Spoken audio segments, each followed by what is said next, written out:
அருமையான தேவனுடைய பிள்ளைகளே, உங்கள் அனைவருக்கும் ஆண்டவராய் இயேசு கிறிஸ்துவின் நாமத்தில் என் அன்பான வாழ்த்துக்கள். இந்த நாளிலும் கூட சிறிது நேர தியானத்திற்காக தேவனுடைய புஸ்தகத்தில் ஆதியாகமம் 6ஆம் அதிகாரம் 8ஆம் வசனத்தை நான் உங்களுக்கு வாசிக்கின்றேன். நோவாவுக்கோ கர்த்தருடைய கண்களில் கிருபை கிடைத்தது. நோவாவுக்கோ கர்த்தருடைய கண்களில் கிருபை கிடைத்தது. ஆதியாகமத்தில் நாம் ஆதாம் முதற்கொண்டு அந்த சந்ததி எப்படி பழுகி பெருகினது என்பதை நாம் கவனித்து பார்க்கும் பொழுது, நோவாவின் நாட்களிலே வரும்பொழுது ஜனங்கள் தேவனை மறந்து தேவனுக்கு விரோதமாக தங்கள் வழிகளை கெடுக்க ஆரம்பித்திருந்தார்கள். தேவன் பூமியை பார்க்கிறார். பூமியை பார்க்கும் பொழுது பூமி சீர்கெட்டதாய் இருந்தது. பூமி கொடுமையினால் நிறைந்திருந்தது. மாம்சமான யாவரும் தங்கள் வழிகளை கெடுத்துக் கொண்டிருந்தார்கள் அப்படின்னு பார்த்தார். ஆனா அப்படி இருக்கக்கூடிய அந்த சந்ததியில இந்த நோவா மட்டும் தேவனோடு சஞ்சரித்தான். ஆகவேதான் தேவனுடைய கண்களில் அவனுக்கு கிருபை கிடைத்தது. இந்த கிருபை கிடைச்சதுனால அவனுக்கு என்ன ஒரு சம்பவம் நடந்துச்சுன்னு சொல்லி நம்ம பார்ப்போம். ஆண்டவர் அவன்கிட்ட சொல்றாரு, மாம்சமான யாவர் மேலும் முடிவு வந்தது. பூமி கொடுமையினால நிறைஞ்சிருக்கு. மனிதர்கள் ஒவ்வொருவரும் தங்கள் வழிகளை கெடுத்துக் கொண்டிருக்கிறார்கள். ஆகவே நான் இந்த பூமியை ஜலத்தினால் ஜல பிரளயத்தினால் நான் அழிக்க போறேன் அப்படின்னு சொல்லி அவன்கிட்ட சொல்றாரு. அப்ப அதுக்கு அவனையும் அவன் குடும்பத்தையும் இந்த ஜல பிரளயத்திலிருந்து தப்பு வைக்கிறதுக்காக ஆண்டவர் அவனுக்கு ஒரு ஆலோசனை கொடுப்பார்.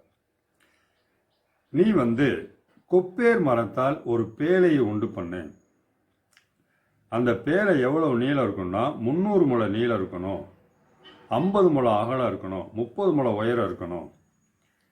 அந்த மாதிரி கொப்பேர் மரத்தால் நீ செஞ்சு உள்ளும் புறம்பும் கீழ் பூசு.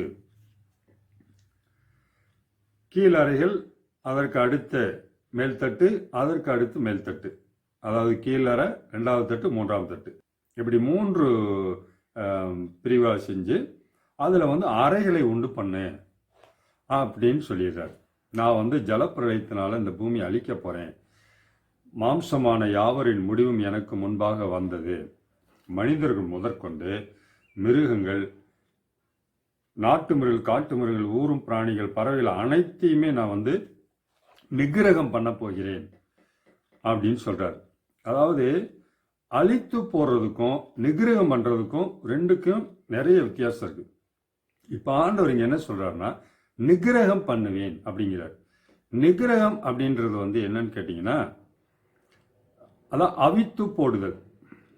அவிக்கிறது மாதிரி பொருள் சேதமாகாது, ஆனா பொருள் சேதமாகாம அதை அழிக்கிறது. அப்படி அந்த இதுல இப்ப சாதாரணமா பாத்தீங்கன்னா, அந்த விறகு கட்டைகளை எல்லாம் எடுத்து ஒரு விறகு கட்டையில எடுத்து ஒரு இடத்துல தீயப்படுத்தி விட்டோம்னா அது எரிஞ்சு சாம்பல் ஆயிரும், வேஸ்ட் ஆயிரும்.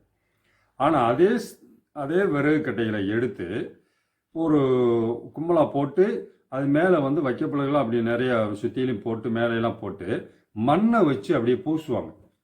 பூசி கொஞ்சம் சின்ன சின்ன ஓட்டையெல்லாம் மேலே அந்த ஏர் வர்றதுக்காக போட்டு விட்டு மீதி எல்லா இடத்துலையும் சின்ன சின்ன ஓட்டையை போட்டு தீயப்படுத்தி விட்டுருவாங்க. ஆனால் எரியும். ஆனால் அதே சமயத்தில் அதை மறுபடியும் யூஸ் பண்ணலாம். அந்த விறகு அப்புறம் அதை கறிக்கொட்டையாக மாறுது. அப்போ அதை தான் நம்ம வீட்டுகளுக்கெல்லாம் யூஸ் பண்ண கறிக்கொட்டை வாங்குறோம். அது பூரா எப்படின்னா அதை அவிக்கிறது, அதான் நிகிரகம் பண்றது. இதே மாதிரி தான் ஆண்டவர் சொல்றாரு, நான் நிகிரகம் பண்ணுவேன். அதான் நோவா கேட்டுக்கிட்டே இருக்கான். அப்ப ஆண்டவர் சொல்றாரு, நான் ஜலப்பிரளயத்துல அழிக்கும் போது நீயும் உன் குடும்பத்தாரும் நீ அந்த பேழைக்குள்ள போகணும். அது மட்டும் இல்ல, நான் எந்தெந்த நாட்டு மிருகங்கள்ல, காட்டு மிருகங்கள்ல, ஊரும் பிராணிகளை நான் வர வைப்பேன். அந்த ஜீவன்களை எல்லாம் நீ இந்த பேழைக்குள் சேர்த்துக்கொள் அப்படின்னு சொல்றாரு. அதே மாதிரி ஆண்டவர் சொன்னது மாதிரி 300 முழ நீளம், 50 முழ அகலம், 30 முழ உயரத்தில் அந்த பேழையை வந்து நோவா செஞ்சிட்டான். அப்புறம் வந்து சொல்றாரு, அந்த மேல் தட்டுக்கு கொஞ்சம் ஒரு முழம் தாழ்த்தி ஒரு ஜன்னல் ஒன்று வச்சிரு, அந்த ஜன்னலுக்கு பக்கத்திலேயே ஒரு கதவு ஒன்று வச்சிரு அப்படின்ட்டார். அதே மாதிரி நோவா வந்து எல்லாம் தேவன் சொன்னபடி செஞ்சு முடிச்சிட்டான். இப்போ ஆண்டவர் வந்து பேசுறார், இன்னும் 7 நாள் கழித்து நான் ஜலப்பிரளயத்தை வர பண்ணுவேன் அப்படிங்கிறார். இப்போ 7 நாள் டைம் வந்து கடைசி எல்லாம் முடிச்சுட்டு ஆண்டவர் வந்து அவன்கிட்ட சொல்கிறார், இன்னும் 7 நாள் தான் இருக்கு, அதுக்கு பின்னாடி நான் 40 நாட்கள் வந்து ஜலப்பிரளயத்தை வந்து நான் வர பண்ணுவேன் அப்படின்னு சொல்கிறார். இந்த 7 நாள் எதுக்கு ஆண்டவர் கொடுக்குறாரு அப்படின்னு சொன்னால், இந்த நல்ல மிருகங்களும் அசுத்தமான மிருகங்களும் ஊரும் பிராணிகள் எல்லாம் தேவன் செலக்ட் பண்ணி நோவாகிட்ட அனுப்புகிறார். அந்த அந்த மிருகங்கள் எல்லாம் வந்து அந்த பேழைக்குள்ளே வரணும் இல்லை, அதுக்காக தேவன் வந்து இந்த 7 நாள்னு சொல்லி சொல்கிறார். கடைசியாக 7 நாள் தான் இருக்குது அப்படின்னு சொல்லி சொல்கிறார் அவனுக்கு. அதே மாதிரி இந்த 7 நாளைக்குள்ள தேவன் வந்து தேர்ந்தெடுத்த அந்த ஜீவராசிகளை எல்லாம் அனுப்புகிறார் நோவாகிட்ட. எத்தனையோ லட்சக்கணக்கான மிருகங்கள் வந்து இருக்காங்க அவனுக்குள்ள. அப்போ ஊரும் பிராணிகள் இருக்கு, பறவைகள் இருக்கு, எல்லாமே இருக்கு. ஆனால் தேவன் வந்து பார்த்தீங்கன்னா அந்த மிருகங்களில் வந்து தேர்ந்தெடுக்கிறார். இப்போ நாட்டு மிருகங்களை தேர்ந்தெடுக்கிறாரு, காட்டு மிருகங்களை தேர்ந்தெடுக்கிறாரு, ஊரும் பிராணிகளை தேர்ந்தெடுக்கிறார். அந்த தேர்ந்தெடுக்கப்பட்டது மட்டும்தான் இந்த பேழைக்கு நேராக வருது.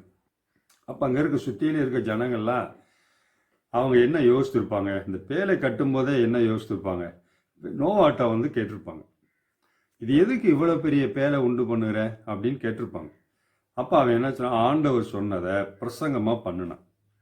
அதான் நோவா வந்து பிரசங்கித்தான், நீதியை பிரசங்கித்தான் அப்படின்னு சொல்லி நம்ம வேதத்தில் வந்து வாசிக்கிறோம். அப்போ நோவா வந்து பேழை மட்டும் கட்டிக்கிட்டு இருக்கல, அந்த பேழை கட்டும் பொழுது நீதியை வந்து பிரசங்கம் பண்ணுறான். ஆண்டவர் சொன்னதை வந்து மக்களுக்கு வந்து பிரசங்கம் பண்ணுறான், நீதியை பிரசங்கித்தான் அப்படின்னு சொல்லி வாசிக்கிறோம். அப்போ ஜனங்கள் எல்லாரும் வந்து அவங்களுக்கு அந்த நேரத்தில் அந்த வார்த்தைகள் வந்து அவங்களுக்கு வந்து அதை கேட்டு அதை உணரலை, அவங்க தேவனை விசுவாசிக்கலை, அவங்க ஏற்றுக்கொள்ளலை. அதனால அவங்க வந்து ஒன்றும் அதை ஒன்றும் பெருசாக நினச்சிக்கல. ஆனாலும் வந்து நோவா பிரசங்கத்தை கேட்டுக்கிடுவாங்க. கேட்டாலும் அவங்க விசுவாசித்து அதை ஏற்றுக்கொள்ளவில்லை. தேவன் சொன்ன நேரம் வந்துருச்சு. அப்போ ஆண்டவர் வந்து நோவாவின் குடும்பத்தை வந்து உள்ளே போக சொல்கிறார். அதாவது நோவா மனைவி, அவனுடைய 3 குமாரர்கள், அவங்களுடைய மனைவி, மொத்தம் 4 பெண்கள் 4 ஆண்கள், மொத்தம் 8 பேர். அப்போ உள்ளே வந்து போக சொல்கிறாரு. எல்லாம் போயிட்டாங்க. மிருகங்கள் எல்லா மிருகங்களும் வந்து உள்ளே போயிடுச்சு. அப்போ கீழே வந்து பெரிய மிருகங்கள், இப்போ யானை, சிங்கம், புலி, ஆடு, மாடுகள் எல்லாம் வந்து கீழ்த்தட்டு கொஞ்சம் வெயிட்டானது.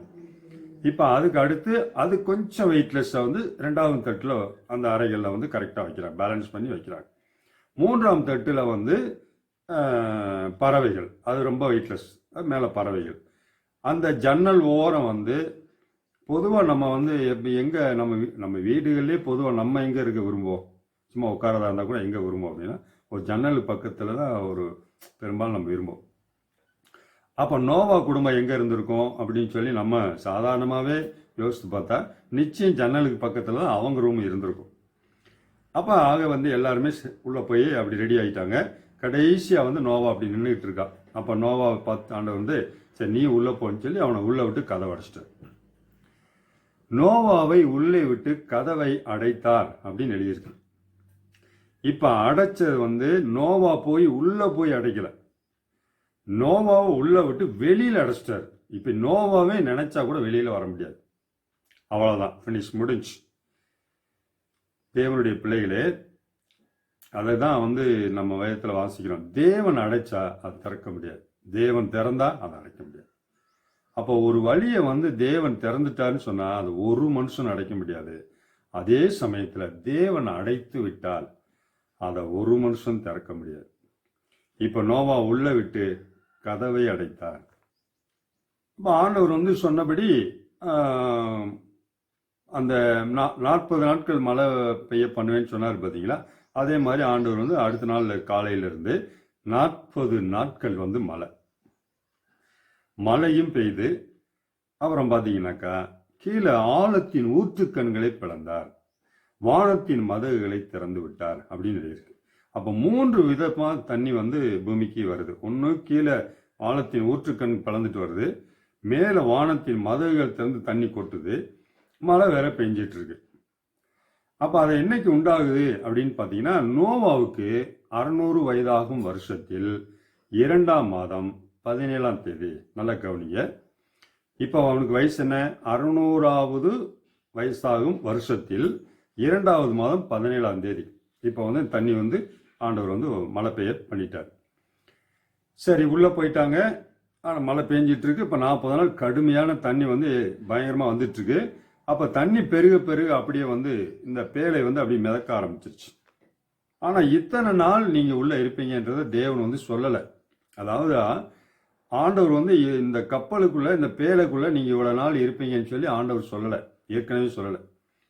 அதனால ஓரளவுக்கு இவங்க கெஸ் பண்ணி உணவு கொஞ்சம் சேர்த்து வச்சுருக்காங்க. தண்ணி, அதுக்கு வேண்டிய மற்ற உணவுகள் எல்லாமே வச்சுருக்குறாங்க. பட் ஆனால் இத்தனை நாள் ஆண்டவர் சொல்லாதனால அவங்களுக்கு தெரியாது. ஆனால் என்ன ஒரு அற்புதம் உள்ள நடந்துகிட்டு இருக்கு அப்படின்னு சொன்னால், அவங்களுக்கு தேவையான தண்ணி எடுக்க எடுக்க குறையாம வந்துட்டே இருக்கு. தேவையான உணவு, அந்த மிருகங்களுக்கு சேர்த்து வச்ச உணவு, இவங்களுக்குள்ள உணவு எடுக்க எடுக்க வந்துகிட்டே இருக்கு, குறைய மாட்டேங்குது. அவங்களுக்கு தேவைகளுக்கு வந்து சரியா வந்து அற்புதம் நடந்துகிட்டே இருக்கு. அதுதான் தேவனுடைய பிள்ளைகளே, தேவன் சொன்னபடி நாம செய்யும் பொழுது, அந்த சொன்னபடி எதையெல்லாம் நம்ம செய்கிறோமோ அதுல எல்லாம் ஒரு அற்புதம் நடக்கும். அதாவது தேவன் சொன்னபடி எதையெல்லாம் நாம செய்கிறோமோ அதுல எல்லாம் ஒரு அற்புதம் நடந்துகிட்டே இருக்கும், நமக்கே தெரியாம. இந்த மாதிரி அற்புதம் இந்த கப்பலுக்குள்ள நடந்துகிட்டு இருக்கு, பேழைக்குள்ள நடந்துகிட்டு இருக்கு. அப்போ என்னைக்கு வந்து மழை பெய்ய ஆரம்பிச்சிச்சு? நோவாவுக்கு 600 வயதாகும் வருஷத்தில் 2ஆம் மாதம் 17ஆம் தேதி. இப்போ கொஞ்சம் கொஞ்சமாக வந்து தண்ணி அப்படியே தண்ணி வந்து கொஞ்சம் வத்த ஆரம்பிக்குது, அப்படியே வத்திக்கிட்டே இருக்கு. அப்போ வத்த என்ன ஆகும் அப்படின்னு சொன்னால், கப்பல் கொஞ்சம் கொஞ்சமாக இறங்கிட்டு இருக்கும். பூமியினுடைய உயர்ந்த மலைகளுக்கு மேலே 15 முழ உயரத்தில் தண்ணி நிற்கிது. அவ்வளோ ஃபுல்லாக கம்ப்ளீட்டாக பூமியவே மூடிடுச்சு. தண்ணி வத்த வத்த வத்த கப்பல் அப்படி மெதுவாக இறங்கிட்டே இருக்கு. அது தேவன் வந்து மழை பெய்யும் போது தண்ணி பெருக்கெடுத்து ஓடும் பொழுது இந்த கீழே இருக்கக்கூடிய ஜனங்கள் இருந்தாங்க பார்த்தீங்களா, அவங்கெல்லாம் கொண்டு போய் சொருகப்பட்டார்கள். மரம், செடி, கொடி எல்லாமே போய் சொருகப்பட்டது. அதான் நிகிரகம், ஒரு இடத்துல போய் சொருகிறது, அழிக்காம உள்ள போய் தம் கட்டுறது மாதிரி கொண்டு போய் சொருகிறது. இதே மாதிரி மனிதர்கள், மிருகங்கள், எல்லாமே போய் வந்து ஒரு சொருகப்பட்டார்கள். அதான் நிகிரகம் பண்ணினார், ஒரு இடத்துல போய் சேமிச்சு வச்சார். எல்லாத்தையும் அந்த மாம்சம், அவங்களுடைய மாம்சத்தை பூரா போய் சேமிச்சு வச்சார். அந்த சேமிச்சு வச்சதுனால தான் நாம இப்போ வந்து பெட்ரோல் எடுக்கிறோம், டீசல் எடுக்கிறோம், ஆயில், வண்டிக்கு ஊற்றுற ஆயில் எடுக்கிறோம். எல்லாமே எதிலிருந்து வருது? அதுக்கு நம்ம பாட்டில் படிக்கிறோம். என்ன படிக்கிறோம்? திடீரென்று ஏற்பட்ட ஒரு அழிவினால் மனிதர்கள், மிருகங்கள் எல்லாம் போய் சொருகப்பட்டார்கள். அது வந்து அந்த அந்த மாம்சத்திலிருந்து ஊறி வரக்கூடிய திரவம் தான் டீசலா வருது, பெட்ரோலா வருது அப்படின்னு சொல்லி நம்ம படிக்கிறோம். இப்போ கடைசியா வந்து எல்லாம் யூஸ் பண்ணி கடைசியா வந்து வர பொருள் என்ன? தாறு. அதை வந்து நம்ம ரோட்டுக்கு யூஸ் பண்றோம். ஸோ இதெல்லாம் வந்து எப்படின்னா நிகிரகம் பண்ணதுனால தான். இப்போ மரம் வந்து இப்போ நம்ம தமிழ்நாட்டிலேயே வந்து பார்த்தீங்கன்னாக்கா நெய்வேலிங்கிற இடத்துல வந்து அந்த நிலக்கரி சுரங்கம் இருக்கு. இந்த நிலக்கரி எப்படி உருவாச்சு? அதான் சொருகப்பட்டது. மரம், செடி, கொடிகள் எல்லாம் போய் சொருகப்பட்ட நிகிரகம் பண்ணினதுனால தான் இன்னைக்கு அதை வெட்டி வெட்டி எடுத்துக்கிட்டு இருக்கோம். இதெல்லாம் நமக்கு ஒரு சாட்சியாக கூட இருக்கு. ஆக தேவ பிள்ளைகளே, இப்போ என்ன நடந்துகிட்டு இருக்கு அப்படின்னு சொன்னா, இப்போ ஆண்டவர் வந்து கொஞ்சம் கொஞ்சமாக தண்ணியை வச்சுட்டே வர்றாரு. இந்த இந்த கப்பல், இந்த பேழை வந்து அப்படியே கீழே இறங்கி அரராத் மலைகளில் மேலே வந்து அப்படி தங்குது. இந்த கப்பல் வந்து எங்கே தங்குது அப்படின்னு சொன்னால், பெரிய மலைகள், அரராத் மலைகள், அதுக்கு மேலே வந்து அப்படியே தட்டி நிற்கிது. அப்புறம் கொஞ்சம் கொஞ்சமாக அப்படி தண்ணி வற்றி கடைசியில் எப்போ தண்ணி வந்து சுத்தமாக வற்றி பூமி எப்போ காயுது அப்படின்னு சொன்னால், நோவாவுக்கு 601 வயதாகும் வருஷத்தில் 2ஆம் மாதம் 27ஆம் தேதி வந்து பூமி காய்ந்திருந்தது. அப்படின்னு எழுதியிருக்கு. ஜலப்பிரளயம் வந்து எப்போ உண்டாச்சு? நோவாவுக்கு 600 வயதாகும் வருஷத்தில் 2ஆம் மாதம் 17ஆம் தேதி ஜலப்பிரளயம் வந்து உருவாகுது. இப்ப ஜலப்பிரளயம் உருவாகி இப்ப எப்ப பூமி காஞ்சிருக்கு அப்படின்னு சொன்னா 601 வயதாகும் வருஷத்தில் 2ஆம் மாதம் 27ஆம் தேதி வந்து பூமி காஞ்சிருக்கு. அப்ப எவ்வளவு நாள்? ஒரு வருஷமும் 10 நாளும் 375 நாட்கள் அந்த கப்பலுக்குள்ளே அவங்க தனிமைப்படுத்தப்பட்டிருக்கிறார்கள். பூமி எங்கு இன்றைக்கு நடந்து கொண்டிருக்கிறதே அதே மாதிரி நோவாவின் குடும்பம் 375 நாட்கள் அந்த பேழைக்குள்ள தனியா அவங்க பாட்டுக்கு இருக்கிறாங்க, உள்ளேயே இருக்கிறாங்க. 375 நாட்கள் பூமி வந்து காயுது. உடனே ஆண்டவர் சொல்றாரு, வெளியில வாங்க அப்படிங்கிறார். வெளியில வராங்க, மிருகங்கள் எல்லாம் வெளியே வரும். அப்ப தேவன் அவங்களோட ஒரு உடன்படிக்கை பண்றார். எல்லாத்துக்கூடையும் மிருகங்களோடு கூட உடன்படிக்கை நடக்குது, நோவாவோட உடன்படிக்கை நடக்குது.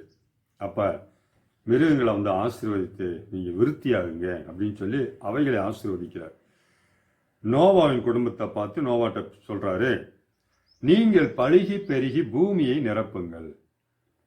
இதே வார்த்தையை தான் ஆதாம்கிட்ட சொல்லியிருந்தார் ஏற்கனவே. இப்ப அதே வார்த்தைய நோவாட்டு சொல்றாரு. ஏன்னா நோவாவின் குடும்பம் மட்டும்தான் இப்ப இருக்கு. இது எல்லாமே கம்ப்ளீட்டா வந்து எல்லாமே வந்து ஜலப்பிரளயத்தினால் அழிக்கப்பட்டு விட்டார்கள், அதான் நிகிரகமாகி விட்டார்கள். இப்ப நோவாவுக்கு ஆதாமுகிட்ட சொன்ன அதே வார்த்தையை சொல்றாரு, பழுகி பெருகி பூமியை நிரப்புங்கள் அப்படின்னு சொல்றாரு. அந்த வாக்குத்தத்தத்தோடு நோவாவின் குடும்பம் பழுகி பெருக ஆரம்பிக்கிறது. அப்படி பழுகி பெருகி ஆரம்பித்ததெல்லாம் இன்று வரைக்கும் பூமி எங்கும் மக்கள் பெருகியிருக்கிறோம். தேவனுடைய பிள்ளைகளே, இந்த நோவாவினுடைய சரித்திரத்திலிருந்து நமக்கு என்ன தேவன் சொல்லி கொடுக்கிறாரு அப்படின்னு சொன்னா, எப்போவெல்லாம் வந்து ஒரு அக்கிரமங்கள் பாவங்கள் மீறி, அதாவது தேவன் ஒரு எல்லை வச்சிருக்கார், பாவத்துக்கு அக்கிரமத்துக்கு கூட ஒரு எல்லை இருக்கு. அந்த எல்லையை வந்து எப்பொழுது மனிதன் தொடுகின்றானோ அப்பொழுது ஒரு முடிவு வரும். எப்பயுமே வந்து ஆண்டவர் வந்து எல்லாவற்றுக்கும் ஒரு எல்லை வச்சிருக்கார், எல்லாத்துக்கும் ஒரு எல்லை, எல்லாத்துக்கும் ஆரம்பம் ஒரு முடிவு ஒன்று தேவன் வச்சிருக்கிறார். அதாவது தேவனை விட்டு மனிதன் விலகும் பொழுது பாவ இருள் வந்து மனிதனை சூழ்ந்து கொள்ளும். அவன் வந்து ஆட்டோமேட்டிக்கா பாவம் அக்கிரமம் வந்து அவன் பக்கத்தில் வந்து நின்னுக்கிறோம். ஆனா தேவனோடு வந்து சேரும் பொழுது வெளிச்சம் ஆயிடுவான், வெளிச்சம் வந்துடும், பாவம் அக்கிரமம் எல்லாமே வந்து விலகி நிற்கும். அப்ப இந்த நோவாவின் காலத்துல என்ன நடந்துச்சு அப்படின்னு சொன்னா, தேவனை மறந்து விட்டார்கள். அத்தனை ஜனங்களும், எல்லா ஜனங்களும் தேவனை மறந்து விட்டார்கள். மறந்ததுனால என்ன நடந்துச்சு? அவர்கள் தங்கள் வழிகளை கெடுத்துக் கொண்டிருந்தார்கள். பூமி கொடுமையினால் நிறைந்தது. ஒவ்வொருத்தரும் தங்கள் வழிகளை தாங்களே கெடுத்துக் கொண்டிருக்கக்கூடிய சூழ்நிலைக்கு தள்ளப்பட்டார்கள். தேவனுடைய பிள்ளைகளே, இந்த சரித்திரத்தின் மூலமாக தேவன் நமக்கு என்ன சொல்லி கொடுக்கிறாரு சொன்னா, ஆண்டவர் எல்லாருக்குமே தான் கிருபை கொடுக்கிறார். ஆனா அந்த கிருபையை பெற்றுக்கொள்வதற்கு அவங்க வந்து மனிதர்கள் வந்து தங்கள் மனதை அவரிடம் திருப்ப வேண்டும், அவ்வளவுதான். மனசை அவர்கிட்ட திருப்பும் பொழுது தேவன் அந்த கிருபையை நமக்கு கொடுக்கிறாரு. அந்த கிருபையினால தான் எல்லா அழிவுக்கும் நாம் தப்புவிக்கப்படுவோம். அது மட்டுமில்ல, இன்னொரு உதாரணம், இன்னொரு சம்பவம் பார்த்தீங்கன்னா, இதே மாதிரி லோத்தின் நாட்கள்ல நடக்கும். லோத்தின் நாட்கள் என்ன நடக்கும் அப்படின்னு சொன்னா, அந்த சோதம் கொமாரா அது பக்கத்தில் சேர்ந்த ஒரு 4 பட்டணங்கள், அதை பூராமே வந்து தேவன் வந்து அழிக்கிறதுக்கு வந்து தேவன் வந்து முடிவு பண்ணியிருப்பார். ஏன் தேவன் சோதம் குமாரோ அழிக்கிறதுக்கு முடிவு பண்ணார்னா, அங்க அக்கிரமத்தினுடைய அளவு வந்து முற்று பெற்றுச்சு. அந்த அளவுக்கு சோதம் குமாரனுடைய கூக்குரலின் சந்நிதியில் வந்து எட்டி இருக்கு அப்படின்னு சொல்றாரு. அந்த அளவுக்கு வந்து அக்கிரமம் பெருகி இருந்துச்சு. அதனால வந்து ஆண்டவராய் இயேசு கிறிஸ்து அப்புறம் 2 தேவ தூதர்கள் அவங்க வந்து ஆபிரகாமின் வீட்டுக்கு போறாங்க. அங்க ஆபிரகாம் வந்து உபசரிக்கிறான். அப்போ ஆபிரகாமுக்கும் வந்து இந்த ரகசியத்தை வந்து சொல்றார். அப்போ அவன் சொல்றான், ஆண்டவரே, ஒருவேளை அந்த பட்டணத்தில் 50 நீதிமான்கள் இருந்தா நீர் அழிப்பீரா? 50 நீதிமான்கள் இருந்தா அழிக்க மாட்டேன். 45 நீதிமான்கள் இருந்தா அழிப்பீரா? அப்பவும் அழிக்க மாட்டேன். 40க்கும் அழிக்க மாட்டேன். 30க்கும் அழிக்க மாட்டேன். 20க்கும் அழிக்க மாட்டேன். இன்னும் ஒரே ஒரு தடவை கேட்டுக்கிறேன்ப்பா அப்படின்னு சொல்லிட்டு 10 நீதிமான்கள் இருந்தால் அழிப்பீரா? 10 நீதிமான்கள் இருந்தாலும் அழிக்க மாட்டேன் அப்படின்னாரு. அப்புறம் அதுக்கு மேல அவன் கேட்கல. அப்போ 2 தேவ தூதர்களை கூட வந்தா மத்தியில அவன் 2 தேவ தூதர்களை வந்து அந்த சோதோம் குமோரா பட்டணத்துக்கு ஆண்டவர் அனுப்புறாரு. லோத்து வந்து அவங்கள பார்த்துட்டு அவங்கள விருந்தாளியா ஏற்றுக்கொண்டு அவன் வீட்டுக்கு கூட்டு போறான். வீட்டுக்கு கூட்டு போனா அவங்க சொல்றாங்க, நாங்க இந்த பட்டணத்தை அழிக்க போறோம், உனக்குரிய யாராவது இங்க இருந்தாங்கன்னா அவங்கள பூரா கூப்பிடு அப்படின்னு சொல்லி இவங்க சொல்றாங்க. அப்போ உடனே வந்து இவன் வந்து அங்க உள்ள பட்டணத்துக்குள்ள போய் இவனுக்கு வந்து 2 குமாரத்திகள் இருக்காங்க. குமாரர்கள் கிடையாது, 2 குமாரத்திகள் இருக்காங்க. இந்த குமாரத்திகளை விவாகம் பண்ணக்கூடிய மருமகன்கள் வந்து ஊருக்குள்ள இருக்காங்க. அப்போ ஊருக்குள்ள போய் அவங்க கிட்ட வந்து லோத்து வந்து சொல்லுவான், இந்த மாதிரி கர்த்தர் வந்து இந்த ஸ்தலத்தை அழிக்க போறாரு வாங்க அப்படின்னு சொன்னா அவங்க வந்து பரியாசம் பண்ணுவாங்க. என்ன சொல்றீங்க, இதை வந்து அழிக்க போறாங்களா?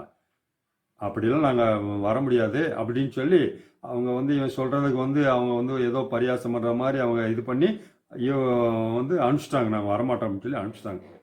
உடனே வீட்டுக்கு வந்துட்டான். ஓ, வரல அப்படியா, சரி, அப்போ உடனே கிளம்புங்க நீங்க அப்படின்றாங்க. 2 தேவ தூதர்களும் இந்த லோத்தின் குடும்பத்தை வெளியில வாங்க போலாம் அப்படின்னு சொல்லி அவங்கள வந்து கிளப்புறாங்க. இவங்க வந்து யோசிக்கிறாங்க. அங்க என்ன எழுதியிருக்குன்னா, அவன் தாமதித்து கொண்டிருந்த பொழுது, அப்படித்தான் எழுதியிருக்கு. ஏன் தாமதிக்கிறாங்க அப்படின்னு சொன்னா, அங்க அவங்களுக்கு வீடு இருக்கு, நிலங்கள் இருக்கு, ஆடு மாடுகள் இருக்கு. இவ்வளவு நாளும் சம்பாதித்த சம்பாத்தியம் அத்தனையும் அந்த ஊருக்குள்ளதான் இருக்கு. கம்ப்ளீட்டா எல்லாமே உள்ள இருக்கு. இப்ப ஆண்டவர் என்ன சொல்றாருன்னா, தேவதூர் என்ன சொல்றாங்கன்னா, நீங்க உடனே கிளம்புங்க. எப்படி கிளம்புங்க? அப்படியே கிளம்பணும். எப்படி கிளம்புறது? அப்படியே கிளம்பணும். அப்படின்னா ஒன்னும் எடுக்க முடியாது, எதுவுமே எடுக்க முடியாது. வெறும் ஆளு வெளியே வர வேண்டியதுதான்.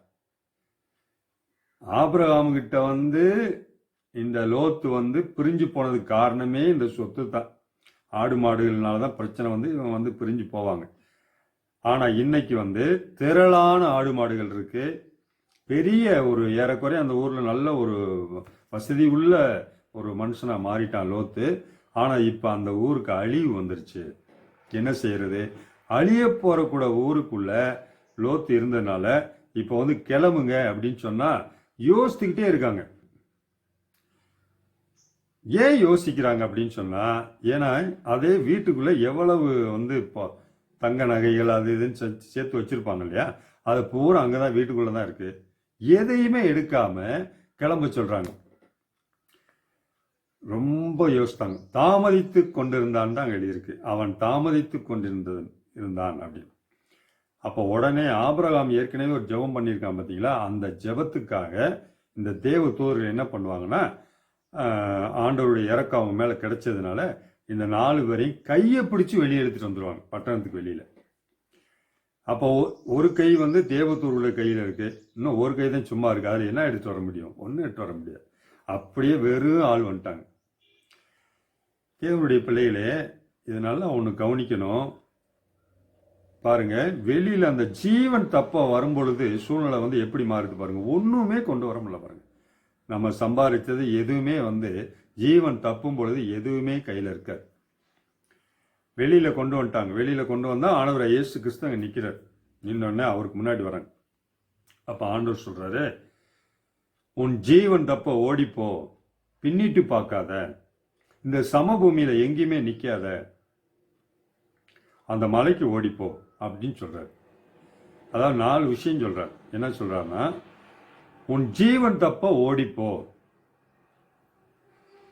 பின்னிட்டு பாராத, சமபூமியில நிக்காத, அப்புறம் அந்த மலைக்கு போ அப்படின்னு சொல்றாரு. அப்ப 3 காரியத்தை வந்து ஏற்றுக்கொண்டான். அதாவது ஜீவன் தப்ப ஓடுறது, அது ஓகேப்பா. அதுக்கு அடுத்து வந்து பின்னிட்டு பார்க்காம ஓடுறேன், சமபூமியில் நிக்க மாட்டேன். ஆனா ஒண்ணு, அந்த மலைக்கு போக சொல்றீங்களே, அந்த மலைக்கு போக என்னால் முடியாது, நான் அங்கே போனால் செத்து போவேன் அப்படிங்க. பார்த்தீங்களா, ஆண்டவர் வந்து ஜீவன் தப்ப ஓடிப்போ அப்படின்னு சொல்லி இவன் ஜீவனுக்காக தான் இவ்வளவு பேசிட்டு இருக்காரு. இவன் பாருங்க அதை புரிஞ்சுக்கிறாம நான் அங்கே போனால் செத்து போவேன் அப்படின்னு சொல்றான்.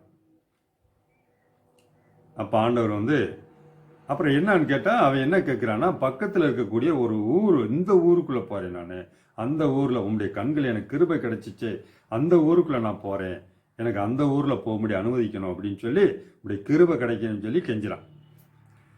ஆனா என்ன பிரச்சனைனா, அந்த ஊரை அந்த அழிக்கக்கூடிய லிஸ்ட்ல இருக்கு. இந்த சோதோம் கொமோரா அழிக்கிறதுக்கு வச்சிருக்காங்க பாத்தீங்களா, இந்த அழிக்கிற லிஸ்ட்ல இருக்கு. மொத்தம் 5 பட்டணத்தை வந்து அழிக்கிற லிஸ்ட்ல இருக்கு. இவன் வந்து இப்ப அந்த ஊரை கேட்கிறான்.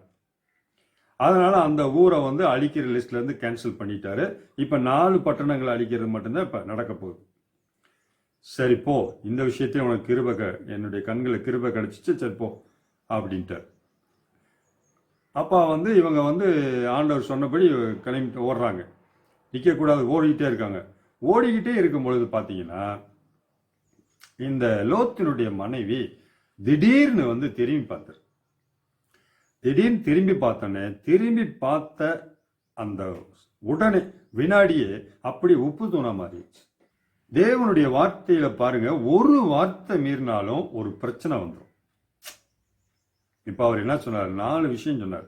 1, உன் ஜீவன் தப்ப ஓடு, பின்னிட்டு பார்க்காத, சமபூமியில நிக்காத.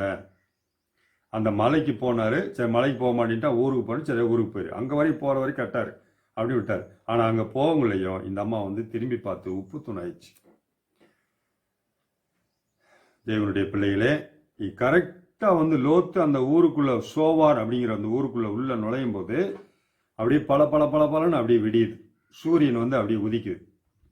அவங்க உள்ள அந்த ஊருக்குள்ள போறாங்க, அப்படியே சூரியன் வந்து அப்படியே உதிக்குது. கரெக்டா வந்து ஆண்டவர் வந்து இந்த பட்டணங்களை வந்து வானத்திலிருந்து அக்கினியும் கந்தகத்தையும் வரவழைத்து அந்த பட்டணங்களை அழித்து போட்டார், சாம்பலாயிடுச்சு. ஆகவே தேவனுடைய பிள்ளையில 2க்கு என்ன வித்தியாசம் சொன்னா, அங்க வந்து பேலை கட்டினது அத்தனை பேருக்கும் தெரிஞ்சிச்சு, டைம் கொடுத்தாரு. ஏறக்குறைய 120 வருஷம் டைம் கொடுத்தாரு நோவாவின் காலத்துல. இங்க வந்து டைம் கிடையாது. சாயங்காலம் போறாங்க, ஒரே நாள் நைட்டுக்குள்ள வெளியேறிடுறாங்க, அவ்வளவுதான். அந்த சோதோம் கொமோரா பட்டணத்தில் இருக்கவங்களுக்கு அடுத்த நாள் காலையில இது பஸ்மமா போகுது, அக்னியினால் அழிய போகுது, யாருக்குமே தெரியாது. அந்த ஊர்ல அந்த மருமைகளுக்கு மட்டும் ரெண்டு மருமைகளுக்கு மட்டும் தெரியும், அவ்வளவுதான். அது அவங்க பரியாசம் பண்றாங்க, விசுவாசிக்கல, பரியாசம் பண்றாங்க. அவங்களுக்கு மட்டும் விஷயம் ஓரளவுக்கு தெரியும் வைங்க. ஆனா மற்றபடி யாருக்குமே தெரியாது. தெரியாத சூழ்நிலையில எப்பவும் போலவே நாம இருப்போம்னு ஒவ்வொருத்தரும் நினைச்சுக்கிட்டு இருக்கும் போது, நினைக்காத இடத்துல இருந்து வானத்திலிருந்து அக்கினி இறங்கி பட்டணங்களை அழித்து போட்டது. இதே மாதிரிதான் ஆண்டவராய் இயேசு கிறிஸ்துவின் வருகையில் நடக்கும். நான் வரக்கூடிய நாட்களில் இப்படித்தான் நடக்கும் அப்படின்னு அவர் சொல்றார். ஜலப்பிரளயம் வந்து ஜனங்களை வாரிக்கொண்டு போக மட்டும் அவர்கள் உணராதிருந்தார்கள். லோத்தின் நாட்கள்லையும் அதேதான். ஏன்னா அவங்க ஜனங்கள் எல்லாருமே தேவனை விட்டு விலகி தேவனை மறந்து தங்கள் இஷ்டம் போல வாழ்ந்து கொண்டிருந்தார்கள். அப்ப ஆண்டவராய் இயேசு கிறிஸ்து வரும்பொழுது ஒரு மிகப்பெரிய பிரச்சனை பூமியில நடக்கும். ஆண்டவராய் இயேசு கிறிஸ்து வரும்பொழுது திடீர்னு வருவார். அப்போ வந்து ரெண்டு பேர் வந்து வயல்ல இருப்பாங்க. அதுல ஒருவன் எடுத்துக்கொள்ளப்படுவான், ஒருவன் கைவிடப்படுவான். 2 ஸ்திரீகள் இயந்திரம் அரைத்துக் கொண்டிருப்பார்கள். அதுல ஒருத்தி எடுத்துக்கொள்ளப்படுவாள், ஒருத்தி கைவிடப்படுவாள். 2 பேர் படுக்கையில் இருப்பாங்க. ஒருத்தர் எடுத்துக்கொள்ளப்படுவார், ஒருத்தர் வந்து கைவிடப்படுவார்கள். அப்போ வந்து ஆண்டவர் வந்து திடீர்னு வந்து உலகம் எங்கிலும் பாருங்க, இப்ப படுத்திருக்காங்க அப்படின்னு சொன்னா இது இரவு நேரம், இந்த இயந்திரம் அரைக்கிறது வந்து அது சாயங்கால நேரம், வயல் இருக்குது அது ஒரு காலை மதியானம் அந்த மாதிரி நேரங்களை குறிக்கும். அப்போ உலகம் எங்கிலும் இதே மாதிரி நேரங்கள் வந்து கலந்துருக்கும். இப்போ நம்ம நாட்டுக்கு காலையில் 6 மணினா அமெரிக்காவில் சாயங்காலம் 6 மணியாக இருக்கும். அது நேரம் அப்போ 12 மணி நேரம் வித்தியாசமாக இருக்கும். அப்போ இதே மாதிரி ஒவ்வொரு நாட்டுக்கும் ஒரு வித்தியாசம் இருக்கும். அதான் ஆண்டவர் வந்து இதை சொல்றார். 2 பேர் படுத்திருப்பார்கள், அதில் ஒரு ஆள் எடுத்துக்கொள்ளப்படும். 2 ஸ்திரீகள் இயந்திரம் அரைத்துக்கொள்ள ஒருத்தி எடுத்துக்கொள்ளப்படுவார். 2 பேர் வயல்ல இருப்பாங்க, ஒரு ஆள் எடுத்துக்கொள்ளப்படுவான், ஒருத்தன் கைவிடப்படுவான் அப்படின்னு சொல்றது கலந்து பூமி எங்கும் ஒரே நேரத்தில் நடக்கக்கூடிய அந்த விஷயத்தை தான் அவர் சொல்றாரு. ஆகவே தேவனுடைய பிள்ளைகளே, ஆண்டவராய் இயேசு கிறிஸ்துவின் வருகை மிக மிக சமீபமாய் இருக்கு. வரக்கூடிய இந்த அழிவினின்று நாம் ஒவ்வொருவரும் தப்பித்துக் கொள்வதற்கு தேவன் கடைசி வாய்ப்பை மனுக்குலத்திற்கு கொடுத்திருக்கிறார். இது ஒரு கடைசி காலம். ஆண்டவரை இயேசு கிறிஸ்து பிரசங்கம் பண்ண ஆரம்பிக்கும் பொழுதே பார்த்தீங்கன்னா எப்படி ஆரம்பிப்பார்னா, காலம் நிறைவேறிற்று, தேவனுடைய ராஜ்யம் சமீபமாயிற்று, மனம் திரும்பி சுவிசேஷத்தை விசுவாசியுங்கள், அப்படித்தான் ஆரம்பிப்பார். அப்படின்னா என்ன, காலம் நிறைவேறிற்று பார்த்தீங்களா, முடிய போகுது. அவர் அப்பவே சொல்லிட்டாரு, எடுப்புலே ஆரம்பிக்கும் போதே சொல்லித்தான் ஆரம்பிச்சாரு, காலம் நிறைவேறிற்று, தேவனுடைய ராஜ்யம் சமீபமாயிற்று. பார்த்தீங்களா, இந்த மனுஷனுக்கு கொடுத்த இந்த ராஜ்யம் முடிவடைய போகுது, இனி தேவ ராஜ்யம் வரப்போகுது. அதுக்கு ஒரே ஒரு வழி தப்பிக்கிறதுக்கு மனம் திரும்புறது மட்டும்தான். அவங்களுக்கு தான் அந்த கிருபை கிடைக்கும். தப்பிக்கிறதுக்கான கிருபை அவங்களுக்கு மட்டும்தான் தேவன் கொடுக்கிறாரு. ஆகவே கடைசி வாய்ப்பு, தேவனிடத்திலிருந்து மனுஷனுக்கு கொடுக்கப்பட்ட கடைசி வாய்ப்பு இப்ப நடந்துகிட்டு இருக்கு. புரிந்து கொள்வோம், அர்ப்பணிப்போம். தேவன் தாம் ஒவ்வொருவரையும் நம்மை ஆசீர்வதிப்பாராக. ஜெபிப்போம்.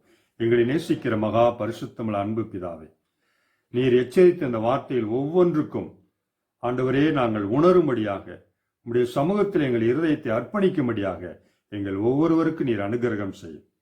உம்முடைய நல்ல நாமத்தை நீர் மகிமைப்படுத்தும். மீட்பர் இயேசு கிறிஸ்துவின் நாமத்தில் ஜெபிக்கிறேன், ஜீவனுள்ள பிதாவே, ஆமென். நம்முடைய தேவனாகிய கர்த்தர் நம் ஒவ்வொருவரையும் ஆசீர்வதித்து நித்திய வழி நடத்தி செல்வாராக. ஆமென்.